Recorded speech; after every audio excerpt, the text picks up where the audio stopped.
Hey guys, welcome back. So we've read Oh Captain, My Captain. Now it's time to analyze the poetry itself. Question 1.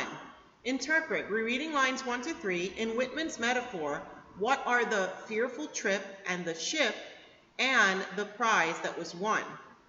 What is the port? Express your responses in a chart like the one shown. So you guys can do this here on the platform or in your textbook, whatever you're more comfortable with. Once you're done, go to the next question. Summarize. Describe the grand celebration that Whitman tells about in lines 3 to 12. Why are the crowds rejoicing?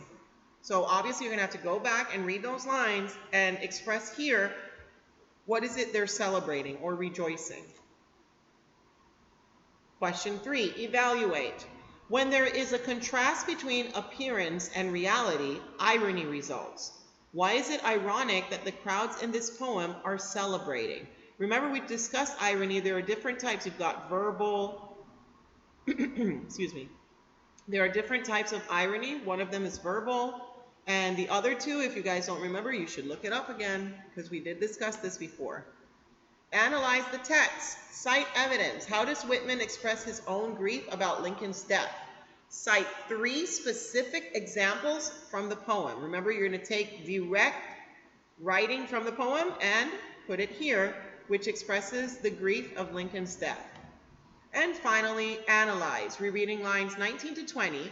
What is the meaning of the lines in terms of Whitman's extended metaphor? If you don't remember what an extended metaphor is, go back to the beginning, right before the poem, and read up again on an extended metaphor. Okay, moving on to research assignment. Walt Whitman's Oh Captain, My Captain was first published the year Abraham Lincoln was assassinated. Excuse me. Use a variety of sources to research significant events of this period and use them to construct a timeline.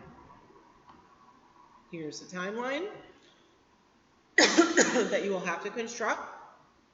From the beginning till end, you're going to want to start with the Civil War, the assassination, his funeral, and the publication of Oh Captain, My Captain. You could do this here, or you could do it in Satori, Google Slides, Google Docs, Google Forms, wherever you're most comfortable with. Once you're done with that, it's time to connect with somebody else and compare your timelines with each other. Finally, let's create and recite. We're going to write a poem in which you pay tribute to someone you respect or admire, either real or imaginary. Review your notes from the quick start activity before you begin. Decide if you want your poem to be an elegy, a limerick, a sonnet, or some other form of poetry. Consider creating an extended metaphor that connects to your subject in multiple ways. Draft your poem and read it out loud to find places where you can sharpen the language or improve the rhythm. Now here comes my favorite part. Once you guys are done writing your poems, we're going to do a choral reading, which means we're all going to read together as a group. And then we'll discuss if the words express sorrow, praise, and comfort. We're also going to say if the words should be read by one speaker, 2 speakers, or an entire group. And then we'll reflect on how to analyze the poem of each one of your writing. So I can't wait to see the result of your poems. I'm very excited about this. It's one of the things that I enjoy most about poetry.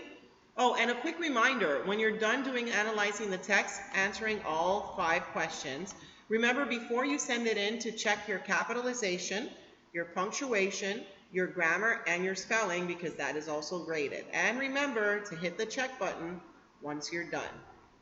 Well, that's it for me today, guys. I can't wait to see you next time in class. Take care. Bye-bye.